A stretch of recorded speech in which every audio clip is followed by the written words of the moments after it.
Camila, buenas tardes. Bienvenida a San Borja. Hola, buenas tardes, mucho gusto. Mira, estamos acá frente al canal de Sulco. ¿Qué importancia? Sí, es un canal muy importante, es un canal que tiene un origen prehispánico. A ver, cuéntanos de historia. Bueno, este canal proviene de una serie de canales que atraviesan todo Lima y que empezaron a ser construidos probablemente hace 3.500 años aproximadamente. Y son muy importantes porque Lima es básicamente un desierto. La ciudad de Lima tiene 3 valles importantes: el Valle del Chillón, el Valle del Rímac y el Valle del Lurín. Pero entre los ríos, ¿no?, que forman estos valles, tenemos un área muy árida. Por lo tanto, si uno quiere desarrollar la agricultura y no crea canales de irrigación, tendría pues que limitarse a las zonas colindantes a los ríos. Entonces, para que antiguamente pudiese empezar a poblarse esta zona, fue que se empezó a concebir la idea, ¿no?, de construir estos canales que permitieran llevar el agua y alejarse un poco más de lo que es la zona colindante a los ríos, ¿no? Ahora, dime una cosita. Lima se funda en 1535, Sí. ¿correcto? Con Pizarro, ¿no es cierto? Sí, Pero cuando llegan los españoles, ya existía una Lima. sí, Una claro. Lima que dicen tenía más de 100.000 personas. Por eso los vestigios, nuestras huacas, huaca salada, ¿no? Y hay una serie de huacas que encontramos, o sea, que era un lugar, digamos, donde predominaba la agricultura. O sea, en aquella época no había tecnología, la agricultura, la pesca, etc. Y el agua pues tenía una importancia vital, y los curacas tenían una importancia vital. Cuéntanos sobre esa relación del agua, los poderes políticos y los canales de Lima. Efectivamente, como mencionas, Jorge, y como te decía, ¿no?, si bien hace 3.500 años hablamos del inicio de esta construcción, esto poco a poco se fue complejizando. Al comienzo eran algunos canales y poco a poco esto se fue convirtiendo en una red. Pero ¿cuál es la importancia, como tú dices, del agua? Primero es importante recordar que antes no había esta división, digámoslo así, entre lo que es lo político y lo que es lo religioso, ¿sí? Habían personas que ostentaban el mismo poder, tanto político como religioso, ¿no? Y se basaba en, por ejemplo, lo que es el control del agua. Esto es bien importante porque hasta el día de hoy existen juntas de regadío, o sea, no es como que existe el canal y bueno, todos podemos regar cuando querramos, ¿no? Hay una organización detrás de eso. Y detrás de esa organización hay un poder. El que controla el agua, controla todo. Sobre todo cuando estamos hablando de sociedades que dependen enteramente o prácticamente enteramente de lo que es la agricultura, ¿no? Se decía que Taurichusco, cuando llegan los españoles, está pues el curaca más poderoso, que era Taurichusco, donde justamente vivía en lo que hoy vendría a ser el palacio de gobierno, ¿no? Y allí pues había un control sobre un canal que iba inclusive hasta Huaca Salada, digamos, ¿no? Habían varios canales, cada uno de estos administrados, los canales principales por unos señores principales, digamos, y luego unos canales secundarios por unos señores secundarios. Interesante. Y esto para la época inca ya había llegado, por así decirlo, a su máximo esplendor, ¿no? Ya era cuando funcionaba esta red entera de canales que había venido siendo construida a lo largo de los años, que incluso en lo que nosotros vemos hoy en día, de estos monumentos arqueológicos que vemos hoy en día, por ejemplo, aquellos como la Huaca Puyana en el distrito de Miraflores o la Huaca Guayamarca en el distrito de San Isidro, estos tienen una antigüedad que data de la cultura Lima, ¿no? Esto más o menos en la época que se desarrollaba en el norte la cultura Moche y en el sur Nazca, y ya ahí había un control. Estos edificios estaban asociados a estos canales, a estos canales de irrigación. Y luego, esto, como digo, se fue complejizando para la época de los Ichma, que son quienes vivían acá, en la ciudad de Lima, ¿no?, en lo que es ahora la ciudad de Lima, cuando llegan los incas. Entonces, podemos decir que ya a la llegada de los incas ya había un sistema complejo ¿no? Armado en toda la ciudad de Lima, con estos, como digo, distintos niveles de gobierno. Y el poder de estas personas se basaba, entre otras cosas, pero yo diría que principalmente en justamente el control de lo que era el agua y las áreas de cultivo. Qué interesante, qué rica historia que hay en el Perú, y como diría el gran historiador, es un país que muchas veces pierde la memoria, ¿no? Pierde la memoria de esto, ¿no? Como tú dijiste al principio, esto es un desierto, esto es algo árido, acá tenemos verde, pero no es porque llueve como en otros lugares, digamos, del mundo, donde llueve de manera torrencial y todo se pone verde. Pero acá es una ciudad que no llueve. Esto dependemos de qué, ¿no? De la fuerza hidráulica, ¿no? Qué riqueza hidráulica en este tema que construyeron nuestros antepasados, también limeños, ¿no? Cogorno habla de que la primera cultura de la cual se tiene vestigio, porque tú sabes de que la historia es para mí limitada, pero los vestigios son los que marcan la historia. Habla de una cultura lima, por ejemplo, ¿no? Y luego vendrían los Ishmaels. ¿Qué nos puede decir esto? Cuando nosotros visitamos estos monumentos, estas huacas, ¿no? Podemos ver dos tipos de construcciones. Nada muy complicado, pero pensemos en estos dos ejemplos que yo di, Huaca Guayamarca o Huaca Puquiana. Si uno se acerca a estos edificios va a ver que los muros están construidos con unos adobes muy pequeños, ¿sí? Unos que se les conoce como adobitos. Esa técnica constructiva está asociada a una cultura más temprana, que era la cultura lima, ¿no? Pero posteriormente, digamos como dos grandes periodos en la zona de la ciudad de Lima, tenemos esto y luego tenemos a los Ichma. ¿Y cuál es la diferencia? Ahí tenemos otros monumentos, otras huacas, como por ejemplo Huaca San Borja. ¿Cómo están construidas? Ya no se construyen con estos pequeños adobes, sino se construye con una técnica que se llama el tapial. Tapial. ¿Sí? En el cual se hace un vaciado, digamos, del barro, ¿no? Usando unas planchas, y se hacen unos grandes bloques. Entonces ya no se ven esos pequeños adobitos como si fuesen ladrillos, sino se ve una gran plancha.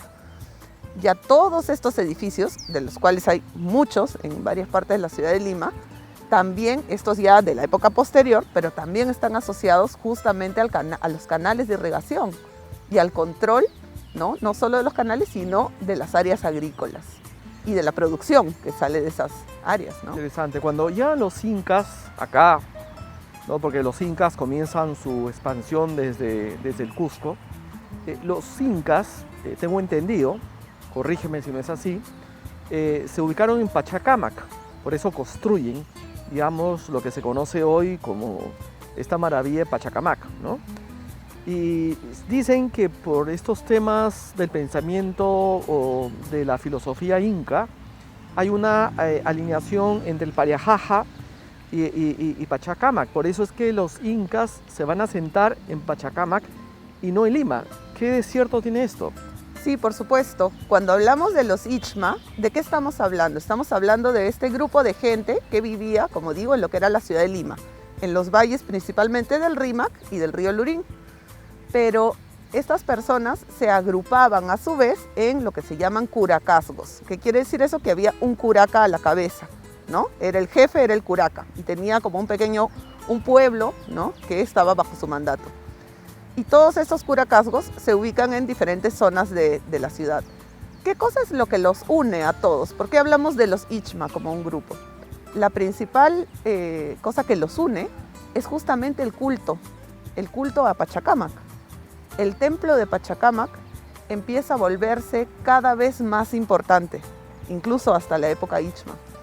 Era tan importante que cuando llegan los incas tenían otro culto, pero los incas no iban a destruir el santuario de Pachacámac. Nadie quiere ganarse enemigos, ¿no? Lo que hacen los incas es van al templo, ¿no? de Pachacámac, que está ahí, bueno, el dios Pachacámac, vamos a construirles al lado el templo del sol, pero más grande, más arriba, donde se vea más, como demostrando un poco su poder. Y creo que esa es un poco la relación que tienen los incas, porque no es que los incas lleguen acá, ¿no? y destruyan todo lo que hay.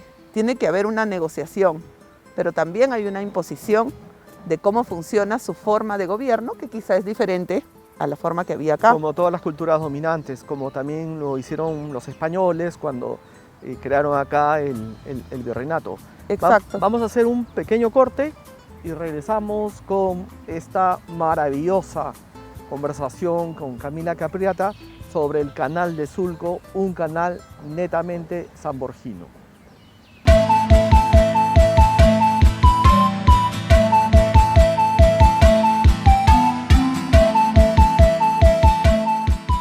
Seguimos, Camila, frente a este canal de Sulco que corre el agua hace miles de años. Qué importancia, cómo los limeños podemos estar a espaldas de nuestra propia historia. Y cuéntame, ¿qué extensión tiene el canal desde La Toma, que está en Ate, hasta, digamos, Chorrillos aproximadamente? Aproximadamente hasta Chorrillos, y no es el único canal. Habían otros canales, el canal de Lati, el canal de La Legua, que ya llega hasta la zona de Magdalena. Y, como digo, era una red. Y además existían otros canales que se desprendían a su vez de estos que eran los canales principales. Que es bien interesante además porque ¿qué facilita el recorrido, ¿no? Hay una ingeniería, digamos, detrás de esto, ¿no? Hay una pendiente, ¿no? Que es la que contribuye a que funcionen de forma efectiva. Esto además es bien interesante porque conforme se va complejizando el sistema, se van creando, además de los canales, por ejemplo, reservorios, ¿no? Entonces esto ayuda también a acumular agua y a utilizarla de forma posterior. Estos canales siguen usándose hasta el día de hoy, como podemos ver acá, para el regadío, bueno, de los parques, de los jardines, ¿no? Pero siguen atravesando todo Lima. Y están, digamos, se dice que aproximadamente 700 parques, digamos, son regados por este sistema de canales que tenemos acá en Lima, ¿no? Qué importancia el agua para tener esta zona verde, qué importancia el agua para la agricultura y qué importancia el agua para el tema ambiental. Hoy que tenemos los famosos Objetivos de Desarrollo Sostenible, que son sumamente importantes, los 17 Objetivos de Desarrollo Sostenible. Uno de ellos es el tema medioambiental. Entonces, ¿cómo podemos asociar este pensamiento milenario, este pensamiento, digamos, histórico de la relación del hombre con el ambiente, que muchas veces nos hemos olvidado, porque el industrialismo también nos ha traído grandes avances, pero también gran contaminación? Y se ha roto con ese equilibrio, digamos, entre el ser humano y el ambiente, y esto nos puede ayudar a recuperar ello. ¿Qué te parece? Sí, totalmente. Quizá tenemos una concepción errónea de que lo bonito está asociado a lo verde, ¿sí? Pero la verdad, como decimos, es que Lima es un desierto. Entonces, cuando nosotros regamos grandes extensiones de parques sin tener esta agua que proviene de los canales, esto, digamos, estamos también creando artificialmente espacios verdes con un recurso que nos es escaso, ¿no? Quizá nos cuesta un poco también ver el manejo de este recurso porque hay plantas de origen nativo que quizá van a consumir menos agua, por ejemplo, ¿no? Que son plantas o árboles que crecían ya en esta zona. Entonces, entender la historia es importante. El mantener estos canales, obviamente ahora ya no tenemos pues zonas agrícolas dentro de la ciudad, pero es una forma de mantener, seguir regando, por ejemplo, los parques sin necesidad de estar usando o trayendo agua de otros lugares. Entonces, desde un punto de vista medioambiental es importantísimo. Y es importante crear conciencia en la gente, por ejemplo, de no estar arrojando desperdicios, ¿no? Cosa que tenemos quizá esta costumbre de darle la espalda a los ríos, a los canales, ¿no? Cuando efectivamente es algo que fue tan importante en el origen de estas civilizaciones, ¿no? Y que continúa siendo importante. Lo que pasa que como que tenemos amnesia, no sé, a veces recuerdo a 100 años de soledad, ¿no? A García Márquez y Macondo, cuando de repente llegó un virus a Macondo, no fue el COVID por si acaso, sino llega un virus, ¿no? Y hace que la gente pierda la memoria, ¿no? Entonces, tal vez los peruanos con una riqueza cultural, yo recuerdo que tengo un gran amigo, el embajador Juan Álvarez Vita, que ha escrito un libro sobre peruanismos, a quien aprecio mucho, y le decía, es un país joven, y volteé y me dice, ¿cómo puedes decir eso? Y el maestro no se equivocaba, es un país milenario, ¿no? Entonces tenemos una riqueza, Caral, ¿no? Chavín, Paracas, Mochica, Tiahuanaco, Huari, ¿no? Si vamos al Valle del Mantaro, los Huancas, ¿no? Los Yauyos. los Lima, los Ishma y cuántas culturas más. Por eso es importante que estos temas no solamente se vean desde el colegio, ¿no? Pero como un ejercicio, ¿no? Claro, quizá pero no como un deber ser. Ese modelo kantiano a mí no me gusta mucho, ¿no? Claro, y como quizá... que los chicos vengan acá, que no estudien el libro, sino que vengan a caminar, Exacto. que miren esto, ¿no? Exacto, porque al final uno tiene que entender la cultura y el patrimonio como algo que se relaciona a uno, ¿no? Y así menciona lo del colegio porque por lo menos en el momento que yo estudié, viviendo yo en esta ciudad, no se nos enseñaban cosas sobre la cultura Lima o la cultura Ichma, que es lo más cercano que tenemos. ¿Por qué? Porque luego justamente con lo que tú mencionas, es importante que cuando las personas vayan y visiten los monumentos, los sitios arqueológicos, este tipo de lugares, obtengan también algún tipo de información, pero sería ideal que ya supieran algo sobre la historia, ¿no? Pero si no es así, igual, ¿no? Que vengan y puedan obtener información y así ir aprendiendo poco a poco, porque uno no va a valorar algo que no conoce. Es cierto, acá nuestro alcalde Alberto Tejada está impulsando justamente la puesta en valor de este canal de Surco con el apoyo del Ministerio de Cultura, que en este caso estás representando, digamos, ¿no? Qué interesante que los chicos puedan venir acá, puedan caminar al costado de este lugar tan bonito donde uno escucha, digamos, el ruido del agua, los sonidos del agua y nos sentimos más humanos, nos sentimos más vinculados a este planeta llamado Tierra, o como dirían nuestros antepasados, a la Pachamama, a la Yacumama, ¿no? Y toda esa filosofía andina, digamos, de equilibrio, ¿no? Exactamente, ¿no? Y claro, estamos en una ciudad en donde prácticamente no llueve. Todo lo verde que vemos está irrigado de forma artificial, ¿no? Y ese debe haber sido algo muy impresionante, ir viendo cómo cambiaba este paisaje de una ciudad, de un espacio, digamos, prácticamente desértico, ¿no? Una vez que se empieza a construir toda esta red y cada vez las áreas agrícolas son mayores, ¿no? Y se va volviendo verde, cambia totalmente el paisaje. Lo que pasa es que es una geografía única donde vivimos, ¿no? El arquitecto Belaúnde Terry decía que nosotros vivimos dentro de frente a la única cordillera tropical del mundo, porque donde estamos situados es el trópico, pero acá crecieron los Andes, en el trópico, ¿no? Si nos pondríamos en la misma línea equidistante con el África, obviamente el tema es muy distinto allá, pero los Andes le ha dado pues unas características especiales, inclusive esto de los canales funciona porque hay un declive. Lima es una ciudad en declive y por la fuerza de gravedad esto se mueve, porque si no, no se movería. Necesitaríamos bombas y en esa época no existían las bombas, ¿no? No, efectivamente, y además tenemos una geografía muy similar en muchos de estos valles interandinos que llegan hasta el Océano Pacífico, en el que tenemos estas especies de islas verdes, ¿no? En las cuencas, pero luego vamos pasando por espacios desérticos, ¿no? Si vamos hacia el norte o vamos hacia el sur, por la costa, vamos a ver que se repite un poco el paisaje. Y esta es una situación, el tema de la irrigación ha sido fundamental en toda esta parte de la costa y de los valles en la parte baja, ¿no? Pero también es importante las condiciones climáticas que favorecen a una gran variedad de cultivos. Eso también es un tema importante, ¿no? Si bien, claro, había que llevar el agua, pero las mismas, como digo, condiciones climáticas, al no tener un verano muy extremo, un invierno muy extremo, se pueden cultivar muchas cosas a lo largo de todo el año, ¿no? Claro, me tocó a mí vivir en Suecia una época de mi vida.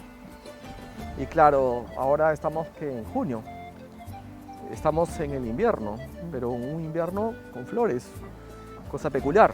Exacto. Si tú has vivido al norte, me tocó vivir en Estocolmo, en invierno, con 6 a 7 horas diarias de luz, no hay sol, parecido a Lima, pero donde un lago, es como mirar desde el Arcomar, ir a mirar el mar, de repente ese lago que está frente a Estocolmo se convierte, ¿no?, en un eterno, digamos, suelo blanco de hielo.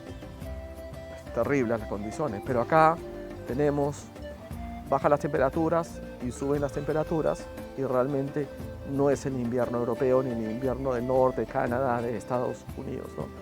Es un país peculiar, rico en cultura, rico en geografía, y eso es lo que tenemos que valorar.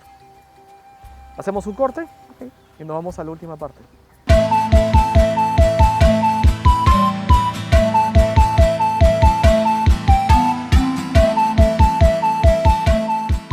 Camila, seguimos frente a este milenario, 3000 años de historia al costado. Mira qué lujo tener una entrevista acá frente al Canal de Surco en San Borja.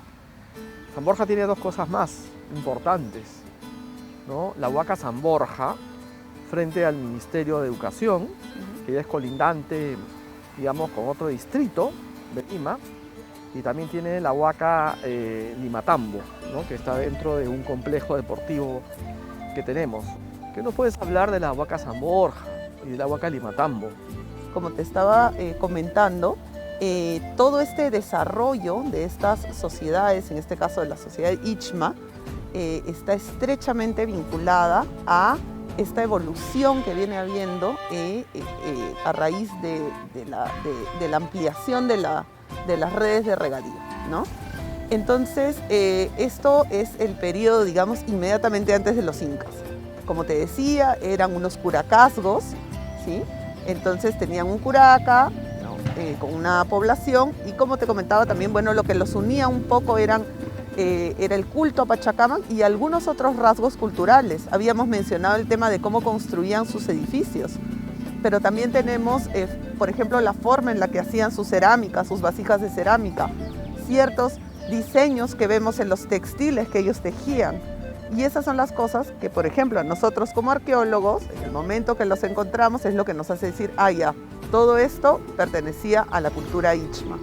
Que, digamos, todo este complejo de huacas, Armatambo, Huaca Salada, ¿no? Las huacas que están en Miraflores, desarrollaron pues un conjunto un conjunto social, un tejido social muy interesante, ¿no? Y cuando llegan los españoles hay un encuentro con Tablichusco, y también hay una imposición, como sucedió cuando eran los incas con la cultura Ichma. También hay una imposición, digamos. Hay poco que se ha escrito, no sé si tú nos puedes ilustrar, sobre el tema del virreinato y los canales, digamos, de Lima, por ejemplo. ¿Qué cosas hicieron el tema? Yo me imagino que ellos aprovecharon toda esta infraestructura. O sea, Pizarro fue muy avispado porque dijo, acá yo pongo la capital del virreinato, ¿no? Exactamente, ¿no? Siempre también tenemos, quizás desde el colegio y nuestra educación, una idea de que en el momento que llegan los españoles vienen a conquistar, a destruir todo, y hay inmediatamente una enemistad total con los incas o con quienes se iban encontrando. Y eso no es tan así, ¿no? Ahora sabemos que hubo negociaciones, como probablemente también sucedió cuando los incas llegaron a esta zona, ¿no? Y estaban los ichmas. No hay no es solamente, claro, hay momentos de guerra, pero también hay diferentes bandos, ¿no? Hay luchas por el poder.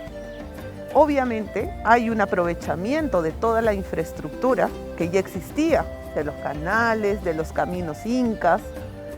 Sin embargo, es importante darse cuenta que quizá en el momento que llegan los incas y estaban acá los ichmas, si bien los incas tenían una forma distinta de gobernar, deben haber habido muchos temas o concepciones del mundo y formas de organización similares, ¿sí? Algunos aspectos comunes en la sociedad andina, como por ejemplo la organización para delegar el trabajo, porque cuando hablamos de los canales no solo estamos hablando de su construcción, hay que hacerles mantenimiento. Hay que también tener gente que regula el tema de las aguas, para dónde van, como la junta de regantes, hay una junta de regantes. Exacto. Que y se tiene que hacer un mantenimiento. Los canales no se mantienen. Y eso requiere una organización. Y creo que acá es importante mencionar que quizás es uno de los aspectos más resaltantes, distintos cuando llegan los españoles. Y es que los españoles tenían una noción muy distinta de cómo gobernar, de cómo organizarse. Y eso va a significar un quiebre mayor. Es decir, va a haber un quiebre mayor cuando llegan los españoles que cuando llegan los incas, ¿sí? Y eso es lo que a veces también termina generando el abandono, ¿no?, de cierta infraestructura, de los canales, de ciertos caminos que ya no se usan, ¿no? En el caso de los caminos, por ejemplo, los caminos incas están hechos para caminar a pie, o para ir con llamas, ¿no? con camélidos, pero no con caballo. Entonces hay que construir nuevos caminos, porque el caballo no pasa por un camino que quizás es muy estrecho, va al lado de... Entonces, y por otro lado, este tema importante, si tú no mantienes la organización que va a darle mantenimiento a los canales, entonces luego ya no se pueden seguir usando, ¿no? Poco a poco van a ser abandonados. Pero obviamente, como digo, bueno, como decíamos, la ciudad de Lima requiere pues de los canales para poder irrigar y para poder cultivar, ¿no? Entonces hay ciertas cosas que se tienen que mantener porque se tienen que seguir usando, pero como digo, este quiebre viene más por cómo se organiza y poder darle continuidad a esto. Muchos sitios pueden haber sido, seguir siendo ocupados hasta que llegan los españoles. Ya cuando llegan los españoles, estos edificios, estos sitios son abandonados, ¿no?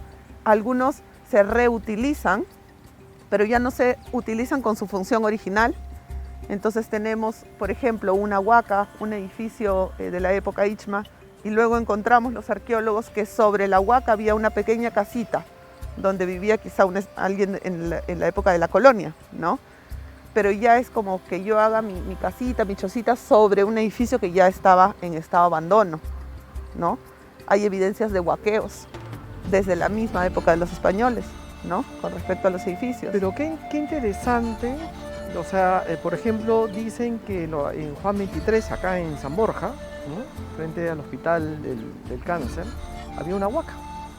Y esa huaca fue destruida, ¿no? Destruida por muchas veces el falso modernismo, ¿no?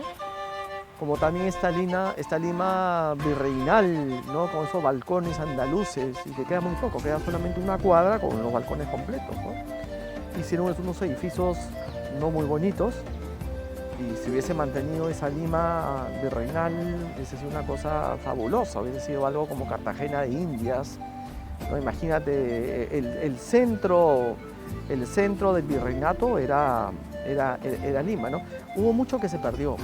Hemos perdido mucho también, digamos, por terremotos u otros... La zona sísmica. U otros fenómenos, ¿no? Pero mira, a pesar de que se perdió mucho, tenemos este canal, que es realmente una maravilla, digamos, ¿no? Muchísimas gracias, Camila. Tenemos que despedirnos. Amigos y amigas, estamos frente a un canal milenario. En Lima no llueve, pero gracias a estos canales que vienen de hace miles de años, tenemos estos parques tan bonitos, verdes, más de 700 parques en Lima. Nos vemos en el próximo programa. Gracias, Camila. Muchas gracias, Jorge.